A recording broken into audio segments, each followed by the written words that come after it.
Realistically, I think for the average amateur, there's so many other things going on with them that the ball that they use doesn't matter. The ball is part of your full system. And if you're changing that system every round, you're introducing new variables to the game that already has a lot. I'm still finding my swing. And so what's the point of going on the course if I haven't found my swing yet? I feel like you get hard capped for skill at the range. How many times can you go to the range to quote unquote figure it out? This episode is brought to you by TRAQ Golf, the spray that gives you instant tour level feedback on your ball striking. Spray, hit, improve. With TRAQ, you can even work on tour level drills you might have been hesitant to try before, all with real visual feedback that builds confidence.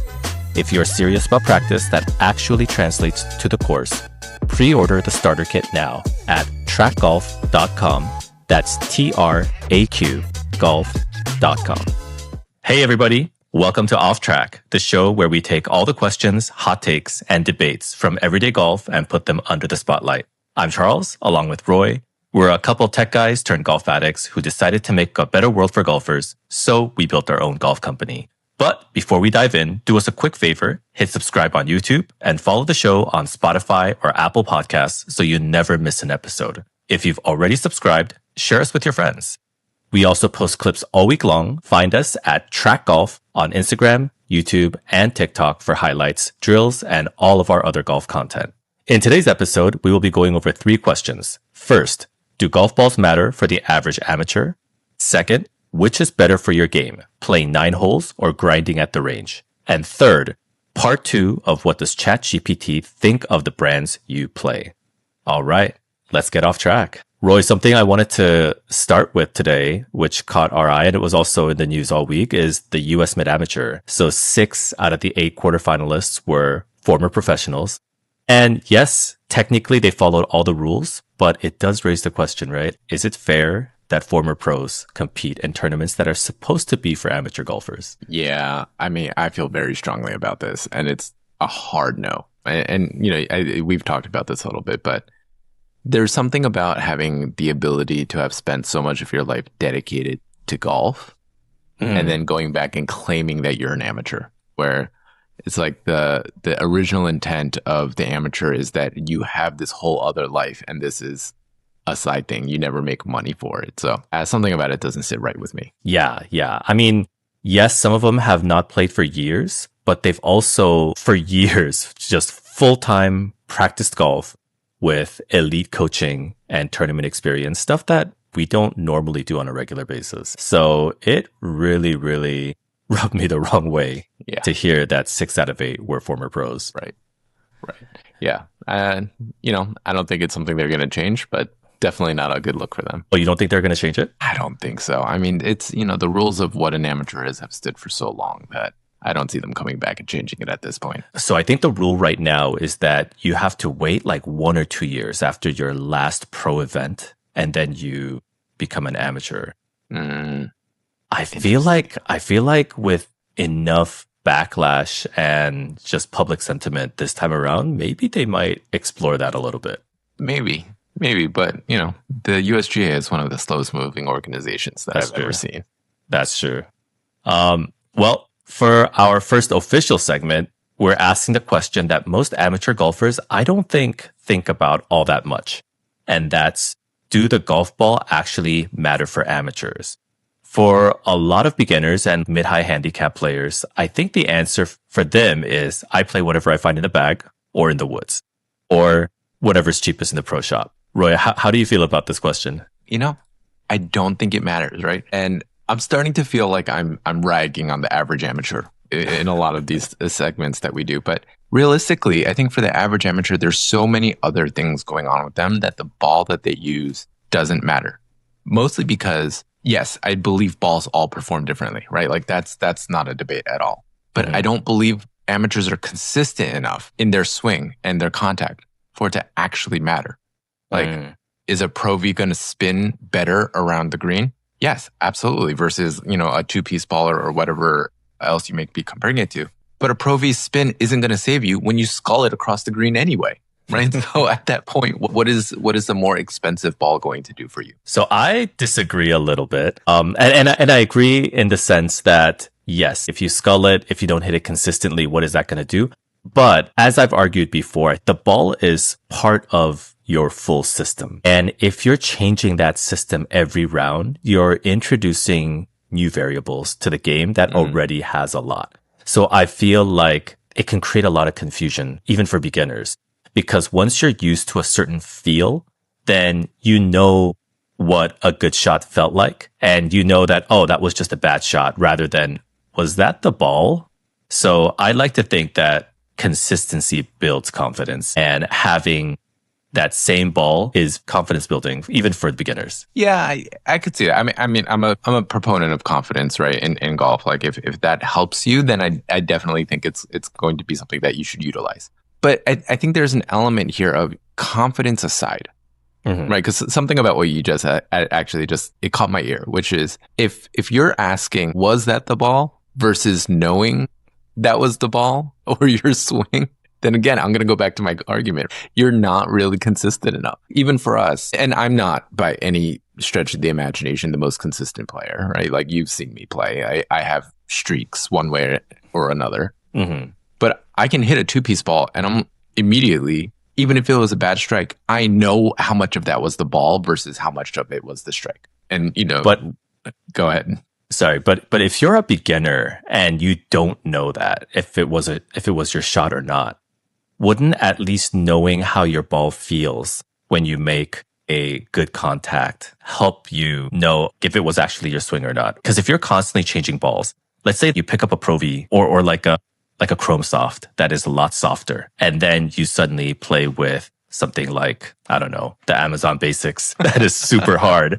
I feel like it just creates more doubt and like uncertainty on if it's something that they did wrong or if they actually sometimes do catch it right, but it was maybe the ball that was just really hard. Okay, I'll give you that. On the flip side, the average amateur, let's say they're playing game improvement irons, right, which are a little bit bigger sweet spot, a little springier, right? As we talked about blades and how it shoots pain up your arm, and they're not getting any of that. The soft feel on a game improvement or super game improvement iron, how much difference do you think you're getting on a Pro V versus an Amazon or a Noodle? I feel like even for game improvements, it's very like one's very clicky, whereas one has a lot soft, especially like something like a Chrome Soft or more like beginner friendly balls like the Bridgestone like E6 or the E12. They are so much softer than something like a two-piece ball, which I can't even name because it's been so long since I've played anything that's two-piece. But yeah, like the Amazon Basic. Yeah. Which, spoiler, we'll be putting out a test that we do with those pretty soon here. And especially around your short game, I feel like I was able to tell like right off the bat, even when I was starting off, when I'm like chipping and putting, a softball versus a hard ball. You know what I think is really interesting about that, though? I wish I could find the study or the reference, because I remember hearing at one point that with most soft feel of a ball or feeling or thinking that you hit it pure actually comes from auditory cues, not from the feel that you're actually getting in your hand. Yes. So I know that for putters, because if you guys listened to the last episode, I had those collection of Scotties. One of them had a slot. They would literally get a blade and cut a slot in the middle of the blade. And it was to give you that audible feedback. And so, yes, I heard the same. But for chipping, it was much more feel-based. I don't know if you felt this way, but when I was a beginner, because I knew kind of what a pure shot felt like, the softballs did give me a little bit more confidence than a clicky ball. Because a clicky ball, even if you hit it pure, sometimes feels like you didn't hit it pure. That's fair. And so I think it's that going back to that confidence building, especially for beginners, is kind of, I think, key for me in playing the same ball. On the flip side of confidence, then I'm gonna look at this from a slightly different way.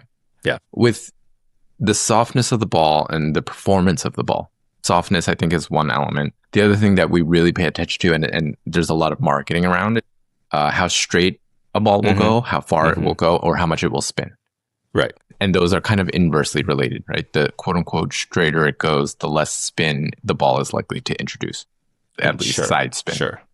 Yeah. So then again, if you look at the average amateur, they're going to suffer no matter what, in my opinion. And this is like the picture that I have in my head is like, like your 18 plus handicap, which is, I think, where most golfers lie, right? I think the stats say otherwise, but pragmatically, most golfers aren't reporting their stats in any way, shape, or form. Sure. Yeah. So if you need distance and straightness, you need less spin. But if you need touch and the ability to actually control around the green, you need more spin. So one of those facets of your game is going to suffer. Sure. Right. So at that point, again, and then the argument for me still stays with, then it almost doesn't matter what ball you hit. A tendency that you should optimize for your short game. I would buy that argument, except anecdotally for myself, as well as the randos that we get paired with when we play, they're just all over the place, right? And they're just so inconsistent across the board that I don't know that helping on one element of their game, except for maybe driving, is materially going to help them one way or another. Maybe we are slightly arguing two different things. So let me see if I can clarify, or if I could just ask you a few questions that helps us clarify. Do golf balls matter for the average amateur? And obviously that is a very broad question. I think I am looking at from a scoring perspective. I still think it will help, but I don't think you're going to suddenly, have like a 5-stroke, 10-stroke difference, right? Yeah. I think it is a very marginal difference when it comes to score. So I look at it more from the perspective of, is this going to give them confidence and consistency and allow them to become better golfers? Is that what you're looking at it, or is yours more performance-based? Both, right? Okay. So consistency in performing, right? So it's kind of like I'm doing an and, right? Do they get confidence? Sure, they may get confidence. I could actually argue, and I'll come back to this, that they're going to lose confidence depending on which ball they play. So they should almost, again, like not care which ball they're playing. But yes, is it the consistency and confidence in being able to play a ball. And my argument is they're so inconsistent that they're not going to get any performance enhancements, and or trying to over-optimize for a certain kind of ball is not going to help their performance anyway. So therefore, don't go for any kind of ball. Just literally, you can play whatever you're getting. Okay, so a lot of people think that ball fitting is just for pros or like low handicap players. And I know it's kind of a tangent right now, but it kind of comes back into my same argument. I actually do think that not maybe like a full-on ball fitting, but I do think that there are balls that are better suited for certain players, even if you're a beginner. And the one thing about beginners is whether when I was a beginner or whether I was like a mid handicap, like a 15 handicap or a 10 handicap, my swing speed actually didn't change all that much. If you actually look at my simulator data, swing speed is very similar. And so depending on your swing speed, there are balls that are better fitted for you. And so even if you are not hitting it consistently, I feel that swing speed and having a ball that fits that swing speed is pretty important. Would you disagree with that for a beginner? No, that I agree with. I think there's, and for me, I think the swing speed chunks are big, right? Like if you're an average 80 miles per hour or less versus 105 or more, right? Like, and then there's everybody in the middle. Like if you take those three big chunks as generalizations, then yes, I do think there is a difference. And so, okay, I concede that point, right? I think at that point you definitely have to, but a 105 swing speed and you hit it off the hosel is going to do the same thing as a 75 mile per hour swing speed hitting it off the hosel. Sure. And so I don't know. Maybe I just have this picture of what an average amateur looks like and like how they actually play the game. Maybe my picture is like a little bit below average then, right? But I think when you're getting into it, and when I first started, I played, I tried every other ball that there was. My score never changed. My confidence never changed. Because my confidence was not by like, hey, I know exactly how this ball is going to perform. My confidence was like, hey, am I able to find the club face today? Right? Like, am I able to actually chip it and not send it like 50 yards further than I intended to because I caught it with the leading edge, right? The ball, like self-testing and self-fitting. And so like a buddy of mine, we would go out for some twilight rounds sometimes. And if there was nobody around, we would intentionally just have a few different sleeves with us. And I remember once just like being in his living room and we had like 12 different sleeves of balls. Mhm. And we were testing them on putting. We went out to play the next day, and we were chipping around the green. And for me, that was really helpful. But again, no fluctuation in my score. Did I feel better about it? Marginally, yeah, because I was like, okay, I know.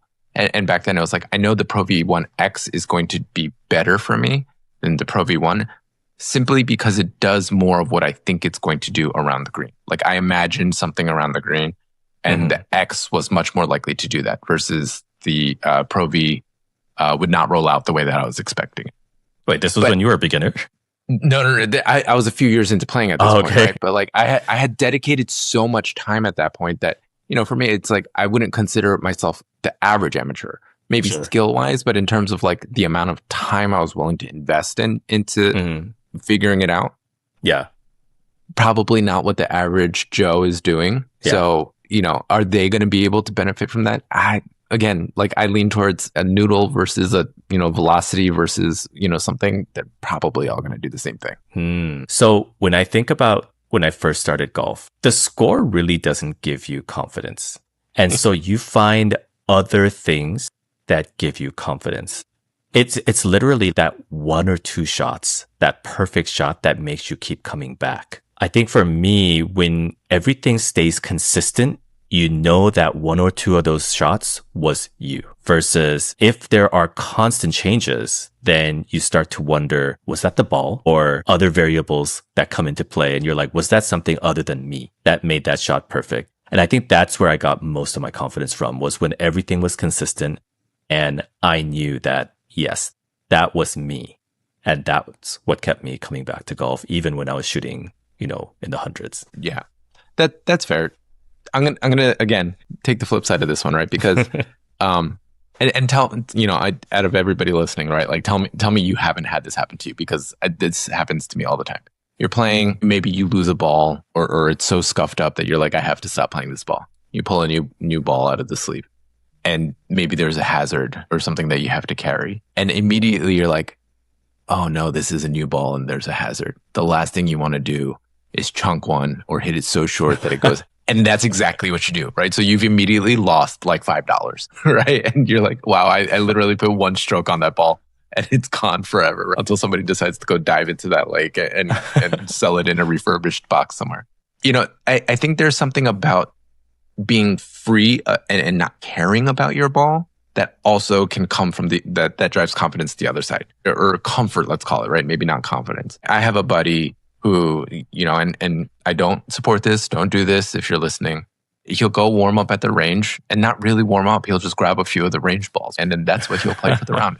And he swears that he plays better when he does that. And I kind of believe him, but I don't think it's his performance. I think he's just so freed up to not care about what happens to the ball, right? That he's able to just let go and swing and do whatever he's going to do. And again, he's not suffering from any major like performance issues or confidence issues, right? It's more like, I don't care what ball this is, right? So I'm just going to be able to go out and play the round that I'm going to play. Maybe he's just really used to the range balls because he's practicing at the range all the time. So that's his consistent ball. I mean, some of these range balls, especially at the ranges that we go to, they don't even have dimples anymore, right? It's like as smooth as a ping pong ball. So I don't know that you're going to get anything out of those. And $5 per ball. What balls were you playing when you were a beginner? I've played Pro Vs for as long as I can remember. So maybe they were $4 back then. I apologize, but it's I've gone back and forth between the Pro V and the Pro V1X. But that's also because I feel like they keep changing the formula. But I know. Who knows? Yeah. Because my last argument was that it's more cost effective than you think. Mm-hmm. The balls that likely you should be playing as a beginner, most of you should not be playing Pro V1s or Pro V1Xs. They're like $55 a dozen now, right? Yeah. But there's a lot of other brands like Srixon Q-Star, I was told, is something that's very beginner friendly. Vice has a lot of balls. You played Vice balls for a while. Yeah, there was a part of my life where I was like, oh, let me go for cost effective, and supposedly these Vice balls are good. So I got like their bulk sale, whatever it was. I think I bought like 5 dozen, and it just it took me forever to go through those 5 dozen. And when I finally like lost the last one, I was like, oh my God, thank God. Like I'm going back to Titleist. Yes, that's kind of a good sign though, that you weren't losing them very fast. Maybe I wasn't playing as often as I should have been. But yeah, like Vice makes very good balls that are cost effective. Lately, I've been hearing MaxFly is coming back. Like the MaxFly Tour, I think my Golf Spy compared it to like a Pro V, but at half the price. Even a lot of these balls are still like urethane balls. They're not ionomer balls, kind of like the Amazon basics. And so you could still get good balls that are under $35 a dozen. Or even for me, a lot of times I will buy used balls. They're usually like 5A grade, like the highest grade, like the mint grade, but I still buy used balls. And then I save my brand new balls for like special occasions. And so there are ways for you to be still very cost effective, stick to a ball, and not just stick to whatever you find or that's on the clearance rack. So yeah, you don't need tour budget to find your gamer. That's fair. So if you were to pick a ball, right, that you would recommend for an amateur or a friend that's just starting to pick up the game, what ball would you tell them to go buy? For the longest time for beginners, it was the Bridgestone E6. I know in the last few years, they have changed it, kind of like with the Pro V1s and the Pro V1Xs. So I actually don't know what their qualities look like today.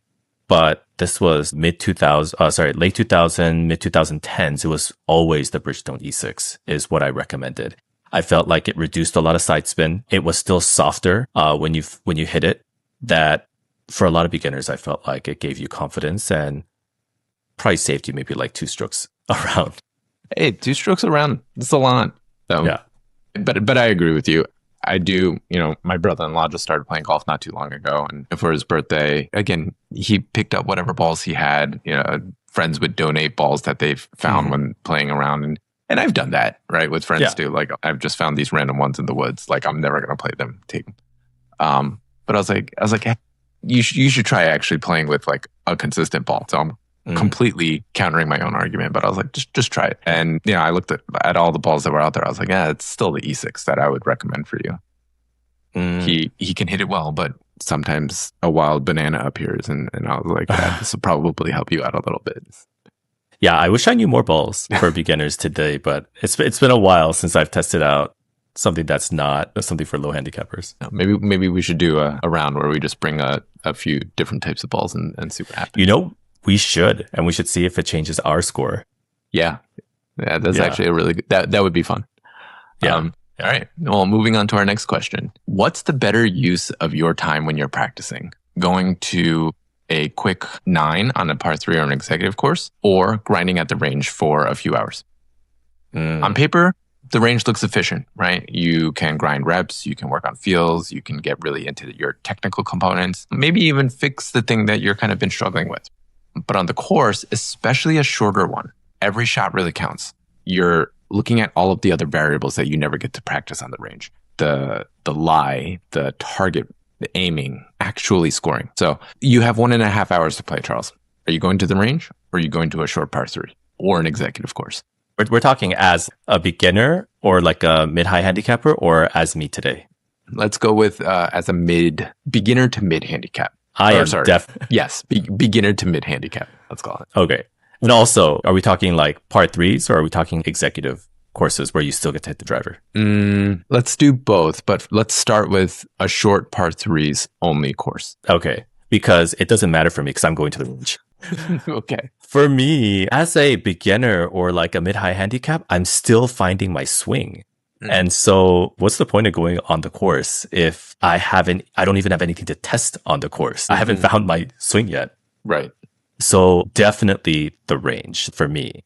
It was where I got to experiment. And I took one lesson or a couple lessons in the beginning when I picked up golf, but it was mostly me trying to figure it out on my own. And so the range is where I got to figure that out. There's no way I'm going to be figuring this out on any course, whether it's a par 3 or an executive course. That's interesting because I feel like you get hard capped for skill at the range. Yes, I agree with you. There's a lot of figuring it out that happens at the range, right? But I'm also, I guess in my mind, it's like, how many times can you go to the range to quote unquote figure it out until whether you got it right or wrong, you've grooved a swing. It might be a terrible swing. It might just be like absolutely god awful, but it's the swing that you're going to repeat over and over again. So unless you're going to a coach, getting lessons, working with somebody, not watching YouTube golfers, right? But like working with somebody to like legitimately change your swing. Sure, I could see a range. You absolutely need to do that at the range. You're not going to fix that on the course. But repeating the same swing over and over again is not going to improve your ability to play golf, right? The range swing and the course swing are not the same, right? I set up a camera, I record myself at the range, look at it, make a few tweaks, right? By the end of a range session, I have like a photo perfect swing, right? And I'm usually striping the ball. But it's done nothing for it. Like I go out to the course the next time and I'm still, it all falls apart and I'm still making all the same mistakes. And I do believe that the short game improvement is always going to be more valuable. And the short game, where you are, the rough, how deep of the rough, like are you up against a knob of grass? Figuring those things out is going to do more for you in the long run. And I think that experience only comes out on a course, even if it's a short course. When I was a beginner, and we just talked about this with the golf ball, you're not even hitting the golf ball with the fat side of your club face most of the time, right? And so I feel like you still have to do that at the range. And even mid-high, we're talking like 15 to like 20 plus handicaps, right? Yeah. Like I was still trying to figure out, am I a 1-plane or a 2-plane guy? What is my body doing? There's so much for me that I found at the range. And I know that the range doesn't necessarily translate directly onto the course, right? That's why we created TRAQ. But there's still a lot of just understanding my body, understanding just what the golf swing is that I've found at the range. And the other thing is, I still feel like there's a lot of muscle memory. Maybe it's because I came from playing other sports, but a lot of what you learn in golf is counterintuitive. A lot of the things that I like the baseball swings that I had or the momentum that I'm trying to build when I'm playing football, none of that. It's like golf is like the opposite. There's so many other things that just felt counterintuitive to me that I had to reprogram that. And to do that, I needed repetitions and to create that new muscle memory, which I'm not going to get on a par 3 and I'm not going to get on an executive course. Because how many shots are you really hitting on a par 3 or an executive course? Not that many. I mean, realistically, somewhere between 20 and, if you're good, 18 at most, right? And that's not enough for me to learn anything. Okay. I mean, that's fair. When you were a beginner, all the way at the beginning, and just thinking about the beginners that you see on the range today, what does practice at a range look like for a beginner? For me or for the beginners that I see at the range? So let's start with the beginners at the range, right? Like, what do you see them doing versus what were you doing at the beginning? Okay, so the beginners at the range, a lot of times I see them get a bucket of 120 balls and they just whack at it without a plan, right? Without a purpose. Yeah. I do think that the fact that even that you and I, like when we were starting, that we recorded our swing showed that there was intention behind the way that we were practicing, even if it may not have been right. But a lot of beginners, I do see them just whacking away at the ball. Right. And they're like sweating and. Yeah. And they don't stop. Right. And it's just like, I actually, when my wife first picked up her first club, like she went through a bucket of balls by the time I went through like a third. Yeah.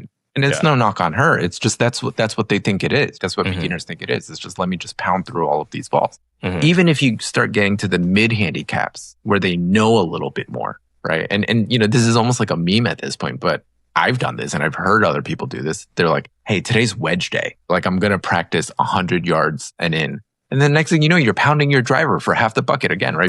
That's more fun to do. And I still do that to that. Like if I really want to work on wedge day, like I need to bring my like range bag with only my wedges or like, up to my 9-iron maybe. So I think there's also an element for me and the way that I'm thinking about it, which is most amateurs, like you said, they don't know how to practice at the range anyway. So what they're getting out of it isn't that great, right? Do I think that there's things that you can and should do at the range? Absolutely. Absolutely. Right. Like there are things that I will go to a range for that I feel like I can't even practice in my garage where I have like a simulator set up. Right. So I'm not knocking the value of a range. I think where I'm coming is most people aren't getting as much out of it as they can be anyway. So you might as well go learn all of the other things about the game of golf. But the people that are not getting anything out of a range session, I don't think will get anything out of a par 3 or an executive course either. They're just going to go there and hit the ball 6 times before it gets close to green. And I don't think they're actively learning anything on the course. That's fair. That's fair. I just, there's something about just repeating the same swing over and over and over again. If you do that, you're gonna groove your swing, right? Like you're just absolutely, even if it's a terrible swing, you're gonna, to your point, you're gonna start getting the muscle memory. So you're gonna be able to repeat it, and you're gonna be able to actually hit the ball significantly better by the end of it, or at least more consistently. Let's not call it better, right? Maybe like, you might still be slicing it, but it'll be a consistent slice and you can play it. One of the coaches that I worked with for a little bit actually gave me a great tip, which I never follow, which is when you go to the range, you never hit the same shot more than 3 times. So you can use the same club, but you have to either pick a different target, try a different shot shape, or a different distance, something. Yeah. And what he was trying to tell me was intentionally this exact point, right? If you pull out a 7 or a 6 iron, and you're just trying to get into like a technical groove and fix something, and you're just doing that over and over again, for that session, you will find it. But it's not something that you're going to be able to carry with you because you're not practicing switching clubs and doing all of the other things that it takes to actually play golf. I agree with that. I definitely agree with the fact that you shouldn't just be sitting there pounding your 7 iron until you get it right. But even today, I will do a very specific type of practice on a par 3 course or an executive course. But there's other elements that also play into the fact that I don't think I get a good practice on the course, which is that there's still groups waiting for you. There is still you having to go search for the balls. And usually, like, unless you're able to find 3 other friends that also want to work on the same thing, you are paired with random singles. So you're not really getting practice in. Because of that, even though Roy and I will sometimes go to a par 3 course and we won't even putt, we'll just work on our short game from different distances. I like doing that. You're really only focusing on like an approach shot, right? Yeah. Like, I don't think you're able to get a comprehensive practice going to a par 3 or an executive course that you can get at the range. Okay. I'll buy that. I'll give you that. Maybe it's not practice. So if you're looking for practice, then I'll concede. Go to the range. If you're looking to figure out how to golf a little bit more, right? Then I think it's just as valuable to go to a par 3, go to an executive course, get your reps in, because I think experience on a course, experience on the field in some way, shape, or form is always going to be invaluable. Yeah. And also, being able to practice on the range is great if you have grass because you can mimic on-course experience. But that's why we created TRAQ, so that you get that same experience on the turf. So that old argument that range mats don't reflect real turf, that's obsolete now with TRAQ because you can now see your actual strike pattern. So absolutely, you should go to the range with TRAQ. Touche. I was not thinking about our own product. So for this final segment, we had a lot of fun last time, so we decided to run this back. If you missed our last episode, you should definitely go back and check it out. We asked ChatGPT to describe the type of golfer who plays each of the big name brands. In our previous episode, we went through Titleist, TaylorMade, Callaway, and Ping. Today, we're rounding out the list with what I'd call the next 4. They're kind of the mid-tier in terms of popularity, or maybe just marketing budget. But Cobra, EXG, Mizuno, and Srixon. So let's start today with Cobra. If you play a Cobra, you bring Red Bull energy to a gentleman's game. Your hat's flat, your bag's loud, and your shorts have more color than a Skittles pack. You say bombs only, even on 200-yard holes. Every round feels like a YouTube vlog in progress, and every drive ends with you yelling, "Let's go!" You're not chasing birdies, you're chasing viral moments. Roy, what do you think about that? I mean, Cobra has just, kudos to their marketing team, right? Because Ricky Fowler has become the embodiment of Cobra. Sorry, early 20s Ricky Fowler has become the embodiment of Cobra. Orange on orange on orange. Yeah, orange on orange on orange. Exactly. Like we had a friend when I was on the East Coast out of our group of friends that would go to these golf trips like once a year. One of them like wore orange and orange once. And The shorts were a different color.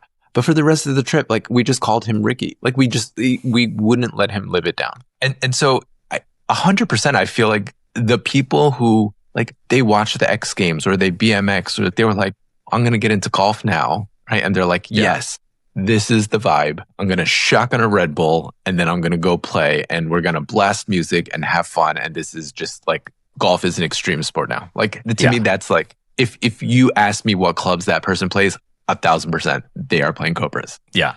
I mean, just listen to some of their driver lines, like the Aerojet, Rad Speed, Speed Zone, Dark Speed. Like, does not sound like a golf driver. No.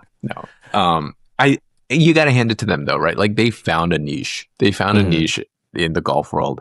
Yeah, they found the people that wanted them, but maybe they did it. They found them too well. That this has just become their vibe. But I think this one is spot on. Yeah. Whether it's out of necessity or it's just their brand vision, they have, I would argue, been attempting to be very innovative in the way that they create their clubs. Unfortunately, nothing has really like caught on to the mainstream, but they were the first ones to try, 3D printed clubs. I currently play a Sick putter, and the Sick putter has 4 descending lofts on the face. So that no matter in which angle you hit it at the optimal loft. And Cobra licensed that technology to try it on their own putters.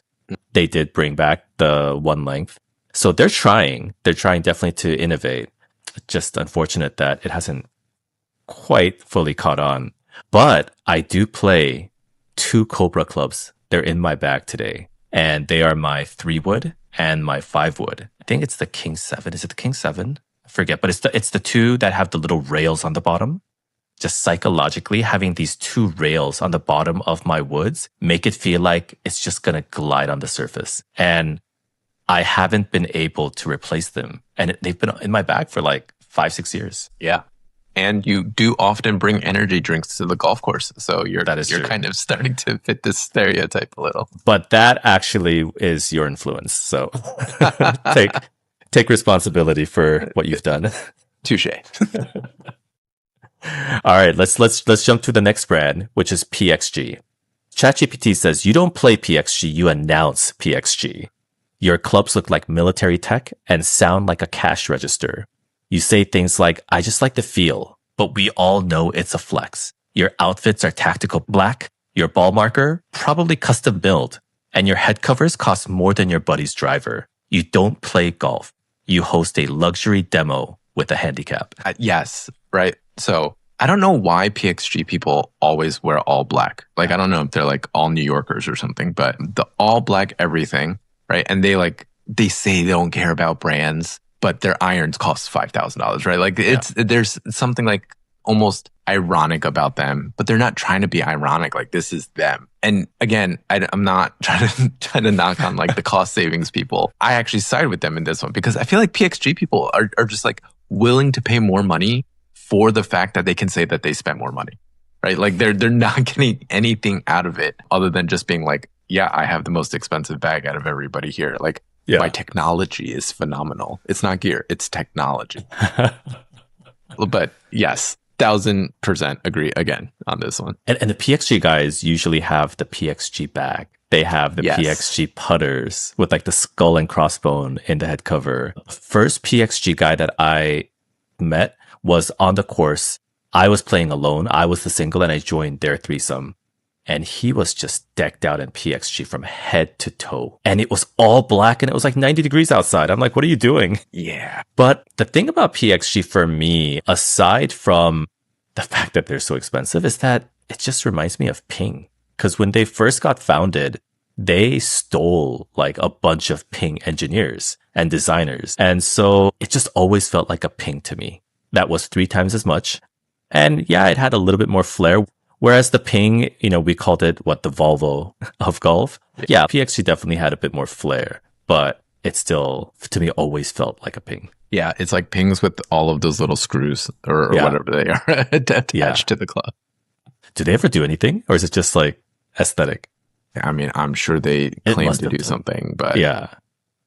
Again, it's like the average amateur is not going to be able to capitalize on it.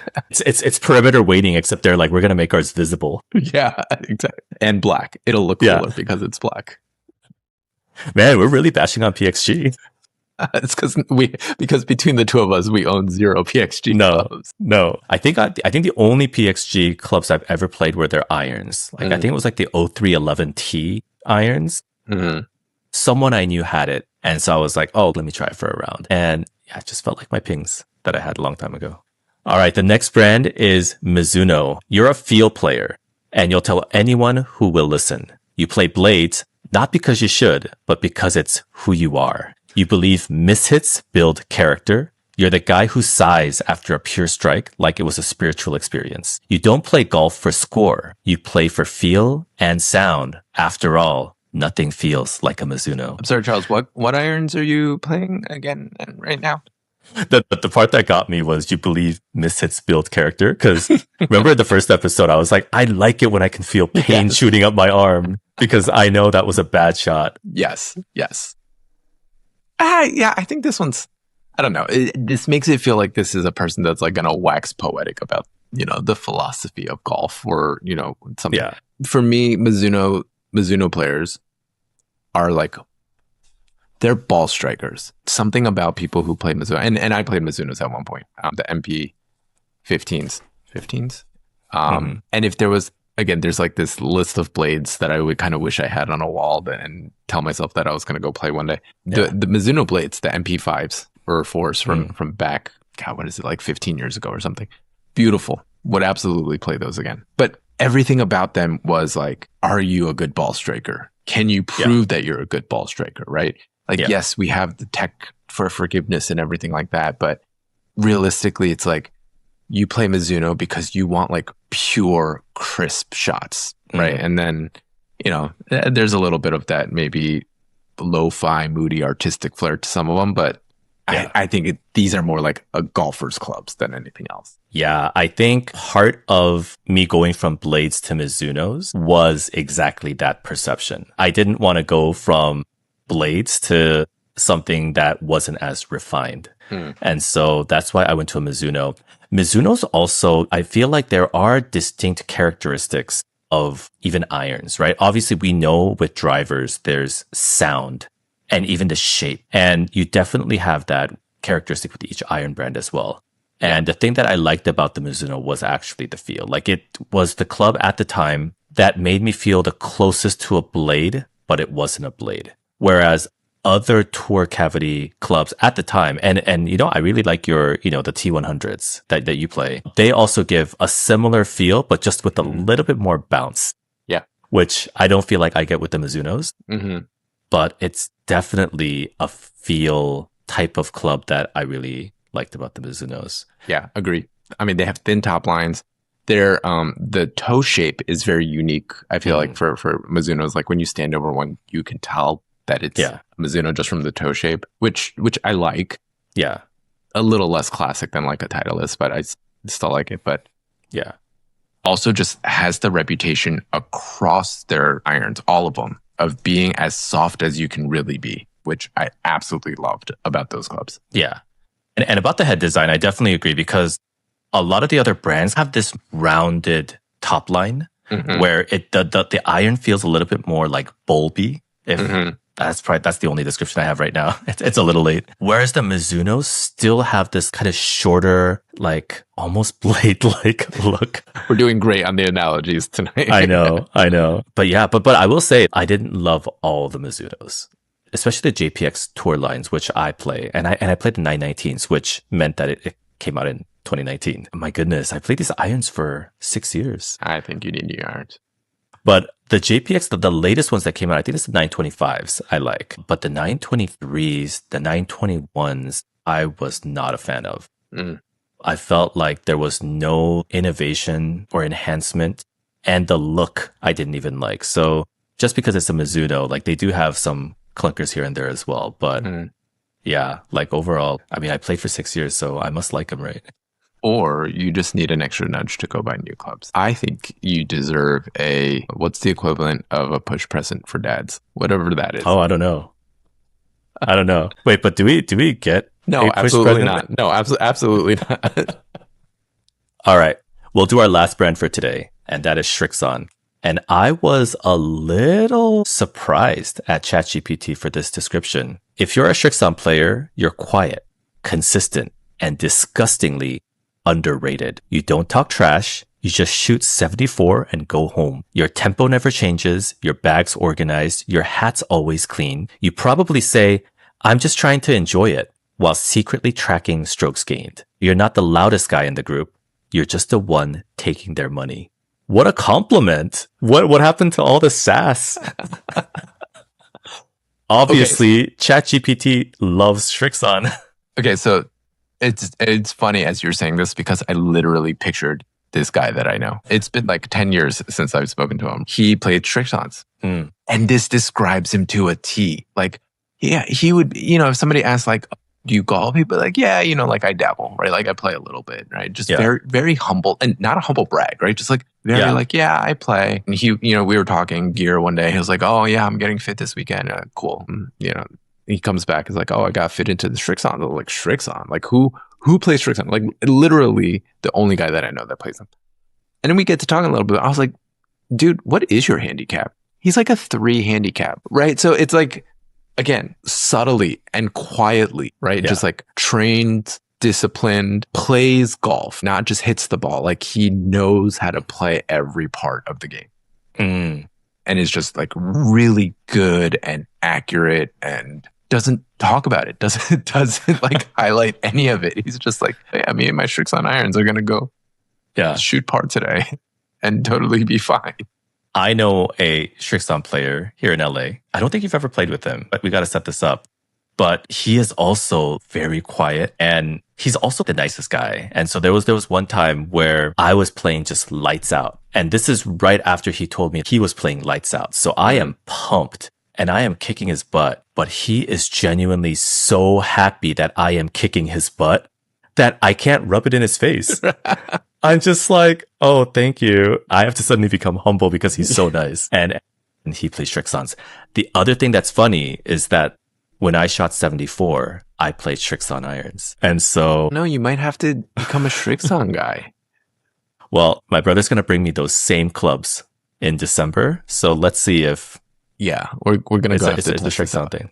The one thing that I do really like about the Srixons, and that's very different than other clubs, is their sole is not flat. It's a little like V on the sole. And that is supposed to help with turf interaction. And that's why Brooks Koepka played Srixons before, he wasn't even sponsored by them because he really liked that turf interaction. So there is something to that. Like, I'm really curious to kind of like play around with that a little bit more. The only reason in the past why I looked past Srixons is they don't have the thinnest top line.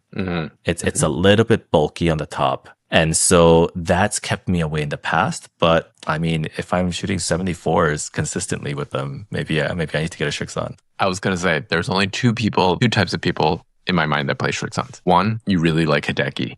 And two is because you have zero brand affinity and are going for only what performs best for you. And they make very good clubs, right? And also balls, right? So it's like you've almost ignored everything about what the brand is and went purely for performance, and they happen to be the one that is best for you. Like those are the types of people who are just so pure about the game that they're willing to play the Srixons. Yeah. Well, we'll test it out come December. Awesome. All right, everybody. Thanks for coming and hanging out with us for another episode of Off Track. If you do have any questions or things that you want to hear us debate, feel free to send us an email at podcast@traqgolf.com. That's podcast@TRAQ golf.com. And don't forget to like, subscribe, and follow on your favorite podcast platform. And check out our Instagram, TikTok, and YouTube. Again, @TRAQ Golf. And with that, we're out. May your mulligans be many and your 3 putts be few.